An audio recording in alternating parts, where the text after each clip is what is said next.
आधी देखील होत होतं. आपण पाहिलं असेल 2014 पासून हळूहळू जे चाललेलं आहे, इन्स्टिट्यूशन्स मारण्याचं काम चालू आहे. लोकसभेत जनतेने निकाल दिला, पण तोच निकाल चिरडण्याचं काम या सरकारने करायचा प्रयत्न केलेला आहे. त्याच्या विरोधात आम्ही असे पाऊल उचललेलं आहे.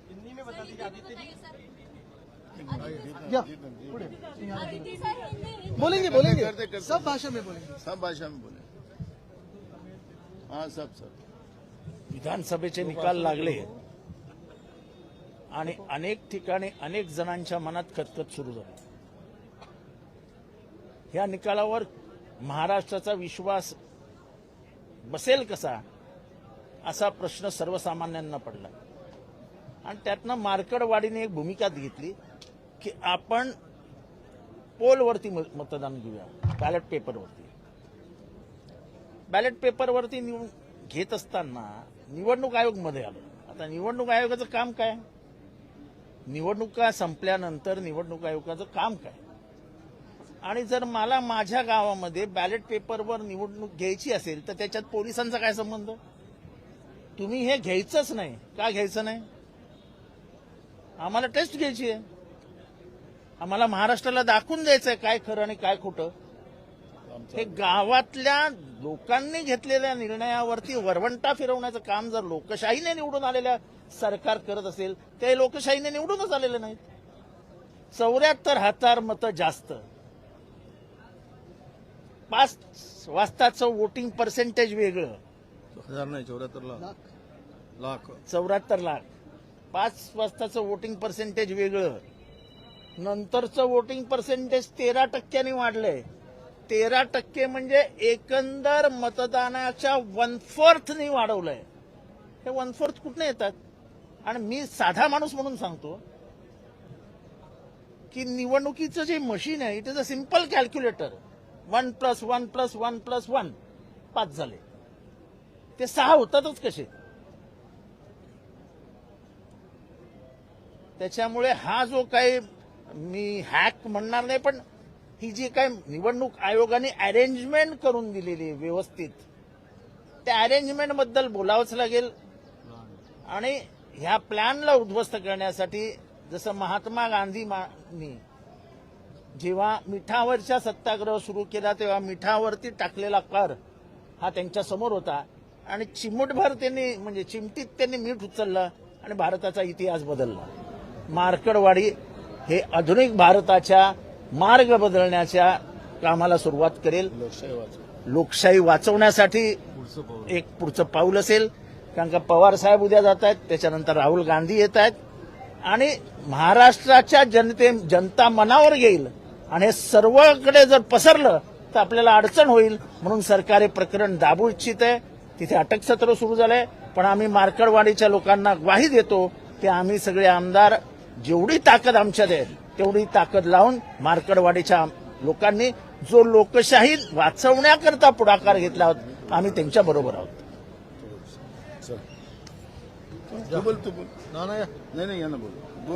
बोला. महाविकास आघाडीने आज जो निर्णय घेतला त्या संदर्भात इथे चर्चा झालेली आहे, आपल्या पुढे विषद केलेला आहे. खरं तर आपण पाहतोय की एवढ्या बहुमताचा आकडा पार करणाऱ्या सरकारला आपल्या राज्यामध्ये जे वातावरण आपल्याला दिसायला पाहिजे, जो उत्साह, जो सणासारखा दिसायला पाहिजे, अजिबात कुठेच दिसत नाही. महाराष्ट्रामध्ये शोककळा पसरल्यासारखं वातावरण आहे. म्हणजे हा मॅन्डेट कोणी दिला? हा खऱ्या अर्थानं जनतेचा असता तर जनतेमध्ये हा उत्साह असता, परंतु दिसत नाही. याचा अर्थ आहे की कुठे ना कुठेतरी दाल में कुछ काला आहे असं म्हणायला, किंवा दाळच काळी असं म्हणायला तिथे संशयाला पूर्णतः तिकडे स्कोप आहे. अशा स्थितीमध्ये मार्कडवाडीमध्ये ज्या लोकांनी ही जर निवडणूक स्वच्छपणे, पारदर्शकपणे आणि लोकांनी दिलेला जो मतदान आहे त्याप्रमाणे जर हे सरकार आलं असतं तर मार्कडवाडीमध्ये जो काही विषय गावकऱ्यांनी घेतलेला आहे त्याला विरोध करायचं काही कारण नव्हतं. पण त्याला विरोध करायचं म्हणजेच की आपलं पितळ उघडं पडू नये, कदाचित हा संशय यामधून निर्माण होऊ शकतो. आणि हे सगळं आपण बघत असताना तिथे जो काही प्रकार सुरू आहे, धरपकड सुरू आहे, लाठीमार झालेला आहे, लोकांना मापकोलमधून परावृत्त करायचं काम सुरू झालेलं आहे. अरे मापकोल घेण्याचा अधिकार आहे गावकऱ्यांनी ठरवल्यानंतर. 80% मतदान तिथे मिळालं, अख्खं गाव विरोधात आहे, तर विरोधकांनी किंवा तो तिथे आता निवडून आलेल्या आमदारांनी संशय व्यक्त केलाय. म्हणजे हरलेल्या आमदारांनी नाही, निवडून आलेल्या आमदारांनी तिकडे मागणी केलेली आहे, त्यांनी समर्थन दिलेलं आहे. अशा वेळेस हे घाबरत आहेत. याचाच अर्थ कुठे ना कुठेतरी लोकशाही संपवण्यासाठी, लोकशाहीचा गळा घोटण्याचं काम हे सुरू झालेलं आहे.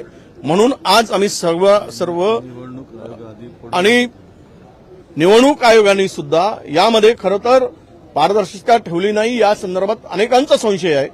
या सगळ्यांच्या संदर्भात आज आम्ही महाविकास आजच्या दिवस शपथ घेणार नाही. मार्कळवाडीच्या गावकऱ्यांनी घेतलेल्या निर्णयाला पाठिंबा आणि हे जे काही पाऊल सरकारने उचललंय त्याला निषेध, यासाठी आज आम्ही बहिष्कार घालण्याचा निर्णय घेतला किंवा आम्ही आज बहिष्कारही घालू आणि शपथ घेणार नाही, असा निर्णय महाविकास आघाडीने घेतलेला आहे.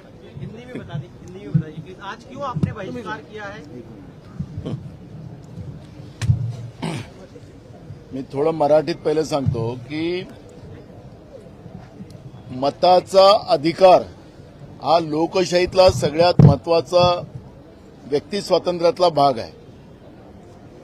पण आता निवडणूक आयोगाच्याच माध्यमातून मशीन हॅक करतात की आपण जे 76 लाख मतं या अंधारात त्यांनी मारून घेतलीत, या सगळ्या माग मोठं गुपित आहे. दाल में काला नाही डाळच काळी आहे.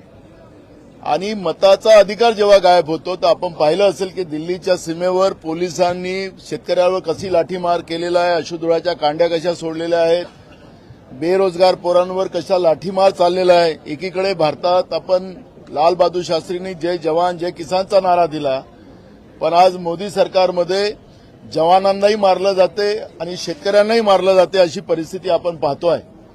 जिथं मताचा अधिकारच संपुष्टात आला तिथं लोकांना गुलामगिरीसारखं वागवलं जातं. हे चित्र आज आपण राज्यात आणि देशात पाहतोय. मार्कंडवाडीचाच एक उदाहरण नाही तर महाराष्ट्राच्या जनतेच्या मनामध्ये हे सरकार कसं आलंय आणि कसं एवढा मोठा चमत्कार झाला आणि एवढी मोठी लोकप्रियता कुठून यांच्याजवळ आली हे कळायलाच कारण नाही. आणि म्हणून मार्कंडवाडीने जे सुरू केलं ते महाराष्ट्रातल्या जनतेच्या मनातली गोष्ट सुरू केली आणि महाराष्ट्रातल्या जनतेलाही वाटतं की आम्ही आमच्या गावामध्ये आता मागफोल केलं पाहिजे आणि गावागावामध्ये या पद्धतीचा उठाव लोकांमध्ये झालेला आहे. आदित्य आणि जितेंद्र आव्हाड साहेबांनी जे सांगितलं त्याप्रमाणे आम्ही निवडून आलेले लोक आहोत, पण आल्यानंतरही सुद्धा जनभावना ज्या महाराष्ट्रातल्या जनतेच्या आहेत त्या माध्यमातून आम्ही आज ओत घ्यायची की नाही घ्यायची त्याचाही निर्णय आपण अजून आम्ही घेतलेला नाही. उद्या आज आता आम्ही इथून उद्धव ठाकरे साहेबांकडे जातो, तिथं आम्ही चर्चा करणार आणि शरद पवार साहेबांशी बोलणार, राहुलजींशी पण आम्ही बोलणार आणि या माध्यमातून आम्ही निर्णय करायचा आम्ही ठरवलेला आहे. महाराष्ट्रातलं हे सरकार जनतेतलं नाही, जनतेतलं राहिलं असतं तर राज्याभिषेकासारखा सोहळा करून करोडो रुपये अरबो रुपये जनतेचे खर्च केले नसते आझाद मैदानावर. हे सरकार आपली खुशी आपण व्यक्त करते असं चित्र आपण पाहतोय. एकीकडे शेतकऱ्यांच्या आत्महत्या चाललेल्या आहेत, पण इथं तरुण आत्महत्या करते आहेत. 773 शेतकऱ्यांनी नागपूरच्या भागामध्ये आत्महत्या केल्या आणि राज्याभिषेकासारखा सोहळा शपथविधीचा या महाराष्ट्रामध्ये होत असतील आणि लोकप्रतिनिधी म्हणून आम्ही या सभागृहात येत असताना या सरकारचं कौतुक करायसाठी आम्ही आलेलो नाही, जनतेचा आवाज घेऊन आम्ही आलो आणि आता ज्या जनभावना आहेत त्या जनभावनेचा आधार घेऊन आम्ही आज शपथविधी न घेण्याचा निर्णय आम्ही घेतला. घ्यायचा की नाही घ्यायचा तोही निर्णय आम्ही अजून ठरवलेला नाही.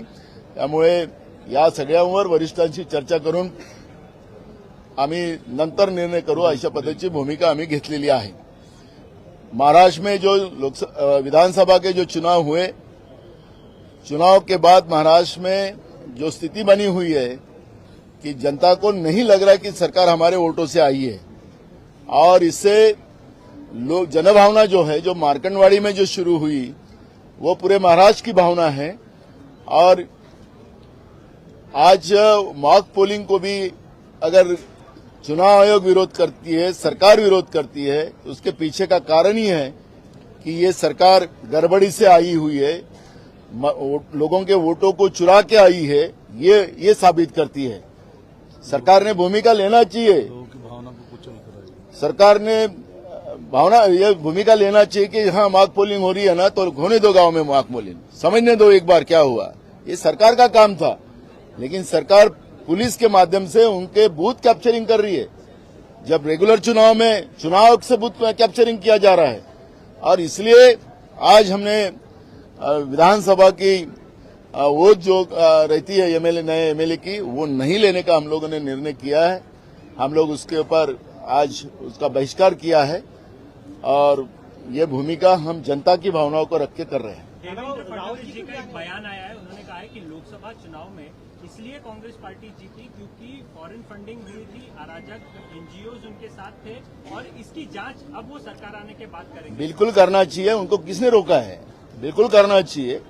केंद्र की सरकार उनकी है, राज्य की सरकार बिल्कुल करना चाहिए, लेकिन हमारा जवाब देना चाहिए कि नांदेड़ में हमारे लोकसभा के उम्मीदवार को जितने वोट मिलते हैं, तो विधानसभा के उम्मीदवार को 40,000 से नीचे क्यों जाते हैं हमारे उम्मीदवार? उसका भी जवाब उनको देना पड़ेगा और उसकी भी जांच लगाना चाहिए। वो भी हमारी मांग है। जांच करना है तो लोकतांत्रिक व्यवस्था में जो जो अधिकार है सरकार को उसका करना चाहिए, लेकिन जनभावना जो है कि मेरा वोट चुराया जा रहा है, ये भावना जो लोगों के बीच में है, उसके बारे में भी जांच राज्य के मुख्यमंत्री ने करना चाहिए, हमारी मांग है। राहुल जी, कभी आने वाले लॉन्ग मार्च के बारे में क्या? वो देंगे, हम लोग प्रोग्राम देंगे, बात चल रही है, सब प्रोग्राम भेज दिया है। Thank you. बैनर